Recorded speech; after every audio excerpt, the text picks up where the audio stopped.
umuhimu wa akina mama kufahamu makundi yao ama kufahamu kundi lake la damu, hasa negative, kwamba ni umuhimu katika zile hatua za uchumba hadi ndoa watu wasiishie tu kupima afya zao, pima na afya ya akili, pima na aina ya makundi ya damu. Wewe kijana wa kiume na kijana wa kike, mpime, mfahamu kuhusiana na makundi yenu ya damu. So ni muhimu sana na sana kwa jamii kwanza kwa ujumla kufahamu kundi zao za damu. Lakini tunafahamu kabisa watu wengi hawafahamu makundi yao ya damu. Lakini tunapokuja sasa kwenye upande wa hawa kina mama ambao ni wajawazito, ni muhimu sana kwa sababu mwanamke akiwa na grupu la damu, katika magrupu ya damu najua mnafahamu kwamba tuna grupu A, tuna grupu B, tuna grupu AB na tuna grupu O. Tunaita ABO system. Lakini katika hayo magrupu kuna kitu kinachoitwa rhesus factor. Hiyo rhesus factor sasa ukiwa nayo unaitwa grupu A, let's say A positive. Ukiwa hauna utaitwa A negative. Kadhalika kwa B, AB pamoja na O. Sasa ikitokea mwanamke, yani mtu yoyote, lakini sasa hivi katika context hii tumfocus huyu mwanamke mjamzito. Ndio. Akiwa na grupu la damu lolote, iwe ni A, AB, B au O, lakini akiwa anakosa hii rhesus factor, yani anaitwa ana grupu negative. Sawa, huyu mwanamke ikitokea anabeba ujauzito, na ujauzito huo mtoto wake akiwa na grupu tofauti na la kwake, hii rhesus ikiwa tofauti, mtoto akiwa na rhesus positive, kuna hatari nyingi sana za kiafya ambazo zinatokea. Pale ambapo mama atapata tukio mojawapo kati ya haya. Kwa mfano amejifungua, kwa mfano mimba imeharibika, ikiwa ni ile mimba yake ya kwanza, amejifungua, mimba imeharibika, ameumia tumboni, ambapo inaweza ikasababisha sasa mchanganyano wa damu ya mama na mtoto. Sasa damu ya mtoto ikiingia kwenye system ya damu ya mama, mama ana react, mwili wake una react. Kitaalamu tunasema kwamba anakuwa sensitized. Anatengeneza kinga mwili au antibodies, ambazo hizo antibodies sasa zinatunzwa kwa ajili ya mashambulizi ya mimba zinazofuata. Sawa? Kwa hiyo mimba inayofuata, mama yule akibeba tena mtoto ambaye ni negative, kama ana bahati sana na alishatengeneza ile kinga mwili na zikaenda kumdhuru yule mtoto, anaweza akabeba mimba, mtoto akaanza kupata shida akiwa tumboni.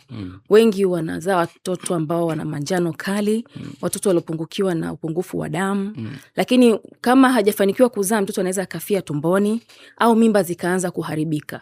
Tuna visa vingi sana vya kusikitisha ambapo wamama walikuwa na magrupu ya negative, alafu kwa bahati mbaya, unafahamu mambo ya ujana, alikuwa hayuko tayari, alikuwa hajui kundi lake la damu, akawa amesafisha 2-3, sasa hivi yuko serious, anataka kubeba ujauzito, mimba zinatoka. Kwa hiyo wengine wanadhani kwamba amelogwa au kwa sababu alitoa mimba na kadhalika. Lakini kumbe sababu halisi ni kwamba amebeba grupu la damu ambalo ni tofauti na lile ambalo mtoto wake yuko tumboni. Kwa hiyo ni muhimu sana mwanamke yoyote kwanza anayefika katika kituo cha kutoa huduma achekiwe grupu la damu na kujua rhesus yake. Yes, kuna sindano maalum inaitwa anti-D. Hii sindano mama anapochomwa inazuia ile hali ya zile antibodies kumzuru yule mtoto. Lakini sindano hii tunaisisitiza zaidi kutolewa ndani ya masaa 72 baada ya mama kujifungua. Sawa?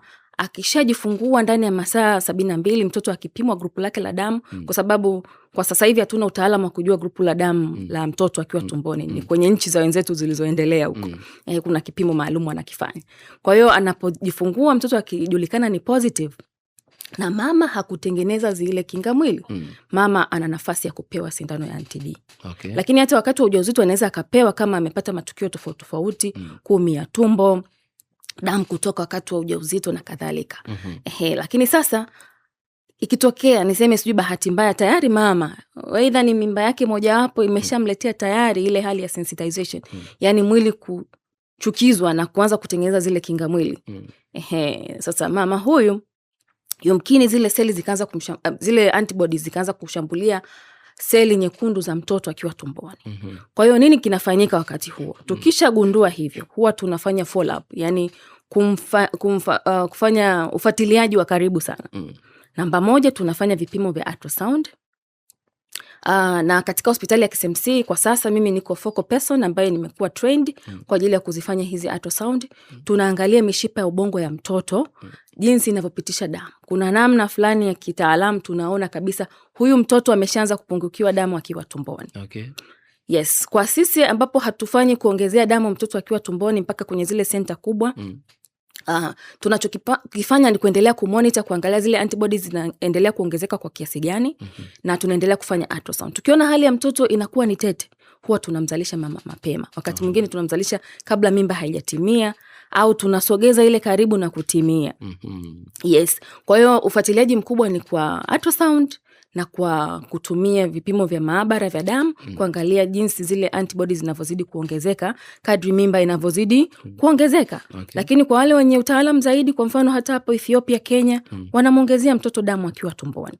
Ila kama mtoto huyu atazaliwa sasa na akapata changamoto ya njano au akapungukiwa damu, kwa hiyo sisi tuna uwezo wa kumsaidia yule mtoto ile njano isimuaffect, isimdhuru. Sawa, tunaweka kwenye mwanga, tunasema phototherapy. Kwa hiyo mtoto anakaa kwenye mwanga ambao unasaidia kutoa zile njano. Lakini pia kama damu imeshuka, tunaweza tukamwongezea damu. Na ikiwa baba ni O negative akutana na mama O negative, pale pana athari yote ambayo inaweza kujitokeza katika upatikanaji wa mtoto? Hapana kabisa. Yes, kwa hiyo wote wawili wakiwa ni negative, uwezekano wa kupata mtoto negative ni mkubwa. Yes, zaidi ya 90% ya na hapata kuwa na shida yoyote kwa sababu mtoto ni negative, anafanana na mama yake. Shida inakuja tu kama mama ni negative alafu mtoto ni positive. I see. Yes. Hiyo sindano anapaswa kuichoma kwa wakati gani akiwa katika ujauzito? Kiwango cha kwanza ni akiwa mjamzito mama, lakini inachomwa tena baada ya kujifungua. Tafiti zimefanyika kwamba damu ya mama na mtoto inachanganyika zaidi wakati wa kujifungua au akipata moja ya matukio yafuatayo: mimba imeharibika, ameangukia tumbo. Lakini kama mimba itakuwa imeenda salama kabisa mpaka mwisho, tunasisitiza zaidi sindano hii chomwe ndani ya masaa 72. Wanasema the sooner the better, ya ndani ya masaa 72 baada ya kujifungua au kupata tukio lolote. Anaweza asijifungue mtoto, lakini mama huyu mimba ikaharibika. Sasa wengine wanasema kwamba hii si ni mimba imeharibika, kwa hiyo mama hachomwi sindano. Trust me, mama hata akiharibika mimba ikiwa na wiki 12, ndani ya masaa 72 ya mimba ile kuharibika, inabidi achomwe ile sindano.